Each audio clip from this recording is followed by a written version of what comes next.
கிராமத்து மீன் குழம்பு செய்ய போகிறோம். அதுக்கு தேவையான அளவு புளி. சங்கரா மீன் வாங்கியிருக்கோம், அந்த அளவுக்கு புளி. இது தண்ணி ஊற்றி ஊற வச்சுக்கோம். மசாலா அரைச்சிப்போம். அதுக்கு எண்ணெய் ஊற்றி, கடலெண்ணெய் ஊற்றி,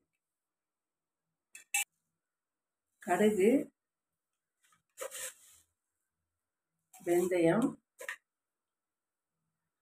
தனியா ஒரு கைப்பிடி அளவு தனியா, சீரகம், மிளகு ஒரு ஸ்பூன் மிளகு, ஒரு 15 காய்ந்த மிளகாய், காஷ்மீரி மிளகாய் எடுத்திருக்கேன் நான், ஒரு 3 துண்டு இஞ்சி,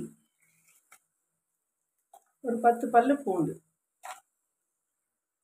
இதெல்லாம் ஒன்றா நல்லா வதக்கும். ஒரு கைப்பிடி அளவு கருவேப்பிலை இதையும் சேர்த்து அதோடு சேர்த்து வதக்கணும். ஒரு 1/4 மூடி தேங்காய், இதெல்லாம் சேர்த்து நல்லா நைஸாக அரைச்சி வச்சுக்கோங்க மிக்சியில். இப்போ மீன் குழம்புக்கு தாளிச்சிக்கலாம். எண்ணெய் ஊற்றிக்கோ. கடலெண்ணெய், நல்லெண்ணெய், நீங்கள் தேங்காய் எண்ணெய் ஊற்றினா கூட நல்லாயிருக்கும் இந்த மீன் குழம்பு. நான் நல்லெண்ணெய் ஊற்றுறேன்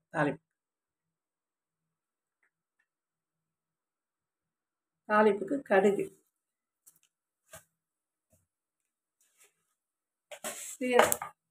சீரகம், வெந்தயம்,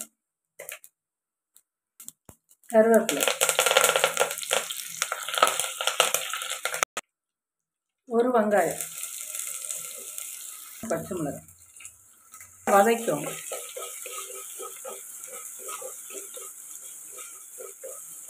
பொன்னிறமாக வர வரையும் வதக்கணும். இதெல்லாம் மிக்சியில் போட்டு இந்த புளி ஊற வச்ச அந்த புளியையும் இதில் ஊற்றி நல்லா நைஸாக அரைச்சிக்கோங்க. தக்காளி 3 தக்காளி, ஒரு வெங்காயம், 3 தக்காளி.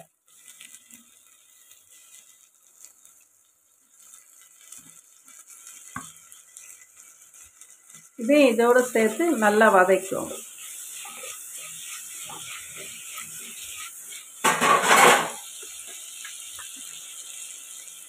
மஞ்சள் பொடி போட்டுக்கோங்க.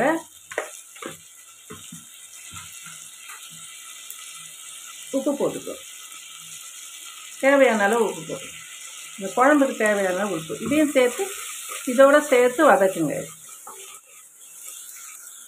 இந்த அளவுக்கு நல்லா வதக்கிக்கோங்க. வெங்காயம், தக்காளி, பச்சை மிளகா இதெல்லாம் மஞ்சத்தூள், உப்பு இதெல்லாம் கலந்து நல்லா பேஸ்ட் மாதிரி வந்துடுச்சு. இப்போ இந்த அரைச்ச விழுதை போடணும்.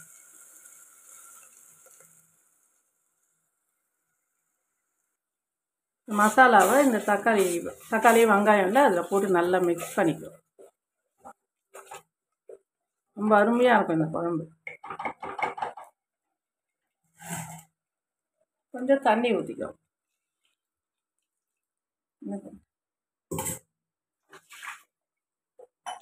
இதோட நல்லா மிக்ஸ் பண்ணுங்க. மிளகாத்தூள், மஞ்சத்தூள் போட்டு வைக்கிற குழம்புக்கும் இதுக்கும் நிறைய வித்தியாசம் இருக்கும் உங்களுக்கு. தண்ணி மட்டும் கொஞ்சம் ஊற்றணும். தண்ணி கொஞ்சம் நல்லா ஊற்றிக்கோங்க. அது பாதியாக சுண்டணும், நல்லா சுண்டி வரணும். அது வரையும் நல்லா கொதிச்சு சுண்டணும். உப்பெல்லாம் கரெக்டாக இருக்கான்னு பார்த்துக்கோ. உப்பு கம்மியாக இருந்தால் உப்பு போட்டுக்கோங்க. மூடி வச்சுருங்க. நல்லா கொதிக்கட்டும். பாருங்கள், நல்லா கொதிக்குது. அதனோட முதல்ல போட்ட அந்த கலருக்கும் இந்த கலருக்கும் கொஞ்சம் மாற்றம் தெரியும் பாருங்கள். இன்னும் திறந்து வச்சு இன்னும் ஒரு 10 நிமிஷம் அப்படியே கொதிக்கட்டும்.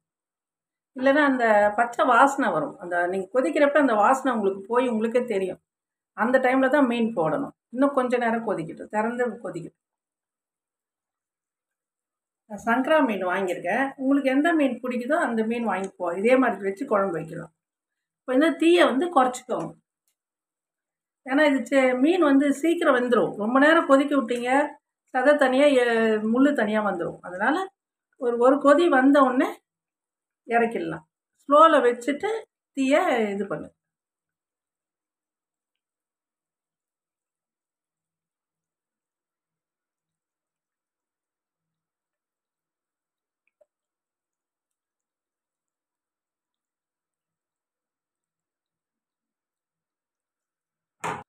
ஒரு கொதி வந்துடுச்சு. இப்போ கொத்தமல்லி போட்டுக்கலாம்.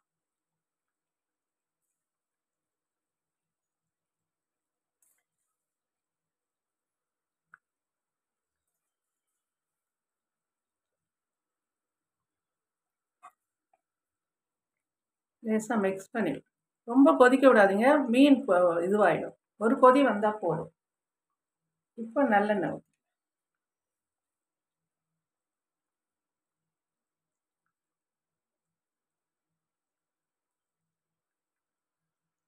அவ்வளோதான் மீன் குழம்பு. ரொம்ப சூப்பராக இருக்கும் இது. அந்த மீன் குழம்புக்கும் இந்த குழம்புக்கும் வித்தியாசம் தெரியும். இந்த பாருங்கள், மீன் உடையில பாருங்கள், இந்த அளவுக்கு நல்லா வெந்துடுச்சு. உடையில பாருங்கள், இதை மாதிரி பண்ணிக்கோங்க. பண்ணி சாப்பிட்டு பாருங்கள், சூப்பராக இருக்கும்.